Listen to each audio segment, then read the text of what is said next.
Hello and welcome to another edition of UFO Video Addicts. Let me give you a preview of what I got coming up in this video. The first is possibly a UFO trying to cloak itself as a cloud. Also have this video here, not the most exciting, but it seems to have caught some object flying in the sky. Same with this one, not the most exciting video, but something over Glasgow. Let's see, this is some strange lights filmed over New York. Let's see, this is a strange shaped UFO over Mexico. Yeah, these aren't the most exciting UFO videos compared to some of the other ones we've seen. This one here, it's kind of interesting, but it's more of just individual photos as opposed to a video. This is some strange blast or burst of light, and then you see this little object here that they're saying is a UFO. We'll get a close-up on that. Let's see, got this video here about the Longyu caves in China, and these are these huge caves that were discovered submerged underwater, and there is no written record of who built these caves. And then last is an interview by this guy, Glenn Davis, who was from Roswell, New Mexico. And he spoke to someone who actually saw some of the bodies of the crash saucer. And he was also threatened by some military guys to keep quiet. He talks about that. So anyways, let's go to this first video here. And you can see what looks like a strange looking cloud. Anyways, check this out.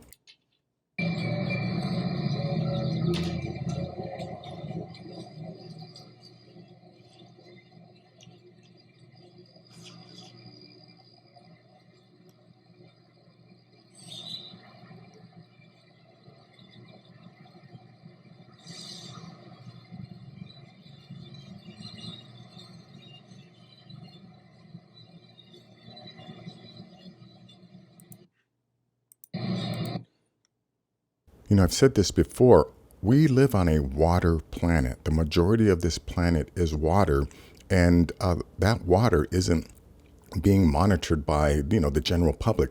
I am pretty sure that there are definitely people in high government offices that are aware, of all the activity out there. But, your average person has no idea what's coming in and out of the waters, in the middle of the ocean someplace. So, if there are these 5-mile-long ships that have been reported, or ships that are the size of stadiums, it's possible that they're coming out of our oceans. Anyways, a link to this will be in the description. This one here is another submission from a graduate of the Filmmaking School of Vertical Cinematography.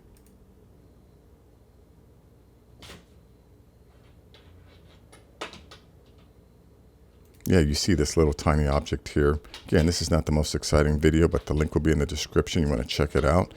Let's see. Let's check out this one here. Is a strange object. It seems to be just be floating down. So, could not. It might not necessarily be anything in advanced technology or something like that.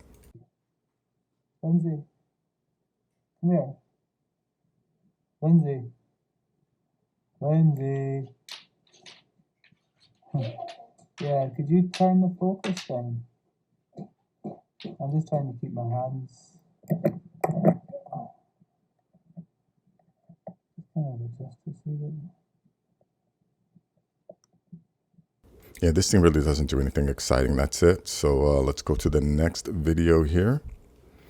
This one is kind of interesting. Again, not the most exciting, but watch what these lights do. We're at the 43-second mark, but watch when it gets to like the 50-second mark. Watch what it does.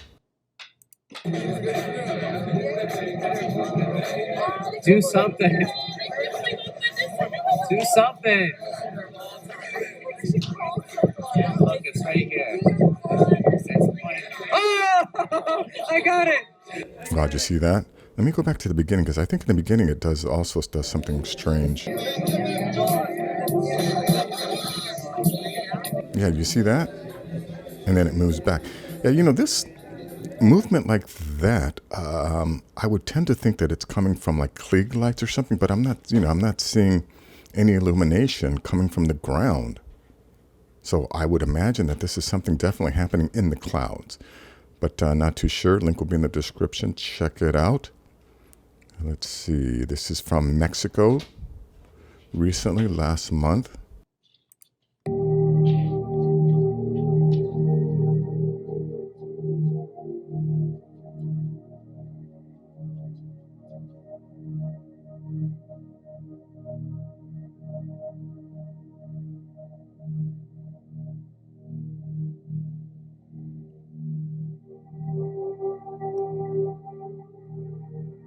You see, this thing seems more like something that's just floating up there as opposed to being intelligently controlled. So, that could be anything. Let's see. This one definitely kind of interesting because it looks very similar to the UFOs that shut down the airport in China several years back. But anyways, check this out. These are just like still images from probably a security cam or something.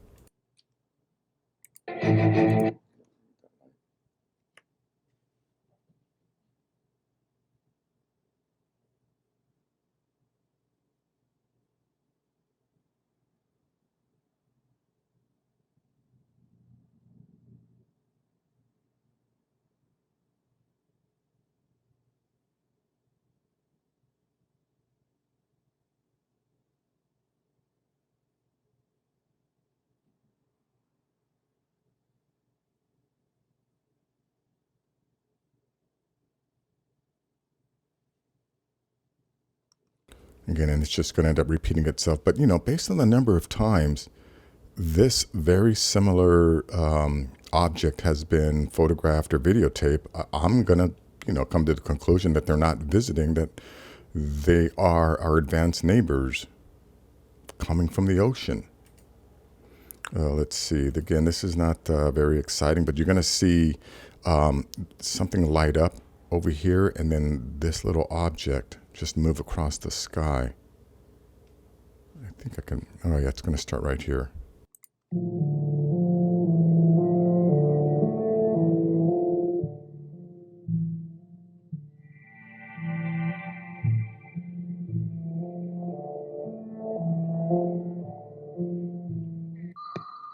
Oh, and that's that, real short. But yeah, you see the object and then it lights up. Sorry, I had that backwards.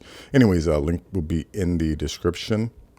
Let's see. Yeah, this video is about Longyu caves. I've done other videos about this, but it's hilarious how this guy says that, yeah, these were all individual chip marks, right? Like I'm like a half a step above a moron, but I can, look at this and tell you that this is done by a machine.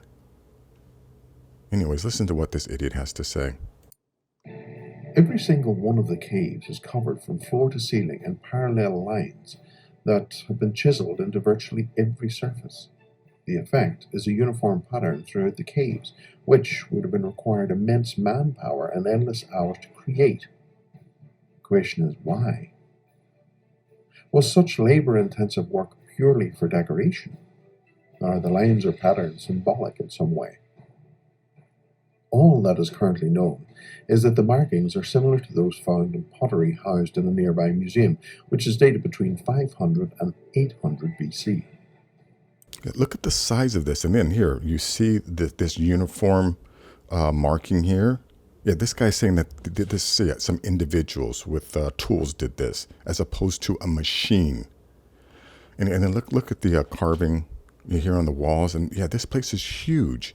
And there is absolutely no written record of who built this or anyone claiming to have built this. So this was built before we came up with any type of writing system.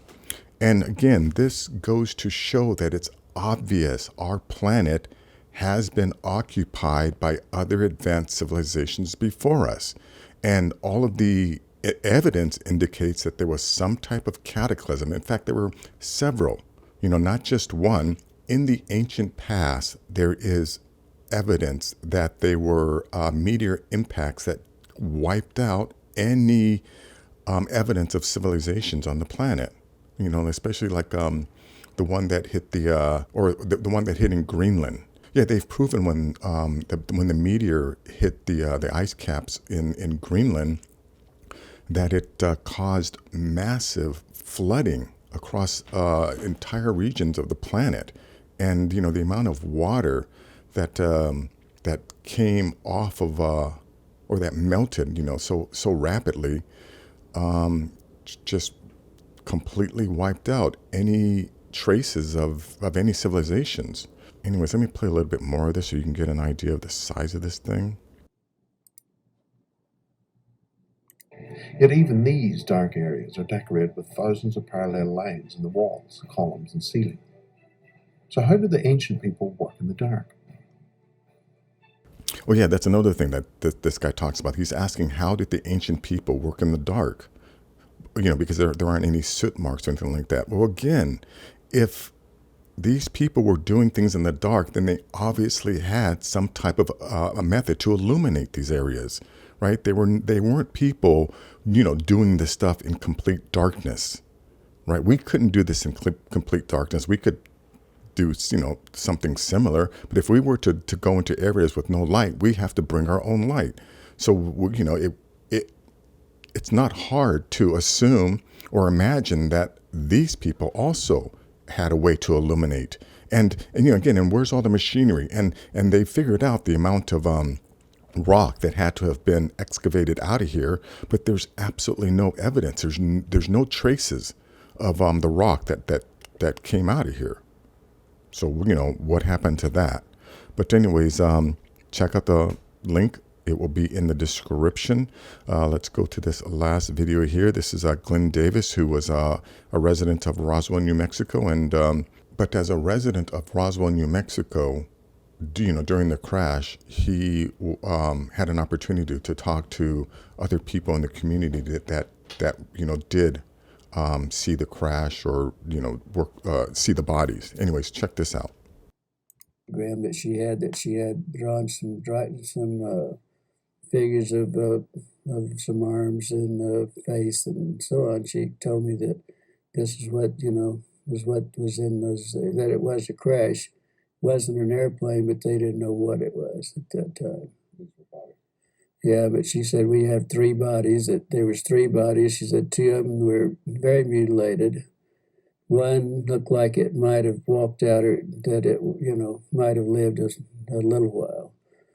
And she explained they were like 3.5 feet to 4 feet tall.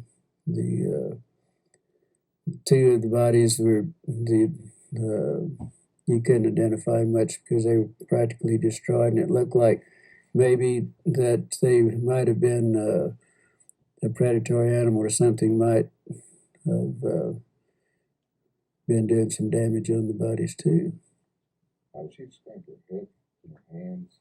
Well, she said the head, in the little drawings that I had, the way she explained it and the way she drew it, that the heads were somewhat larger than a human heads. The hands were long, no thumbs. They were just the long, very delicate fingers at the end of on the underside. At the tip of each fingers was a pad-like, maybe a little pad, but it looked like the skin had maybe a little suction, like the little suction cups on those. On the no fingernails on the hands. One thing I want to point out is, these aliens, or the alien that survived, it didn't have any type of life support system. So it was breathing our air, and it didn't seem to have any problems with that. So, I think if we went to another planet, we would most likely have to bring some type of life support system, because the concentration of air wouldn't match what we are able to breathe. So the fact that these grays can breathe our air would indicate that, they most likely from this planet too.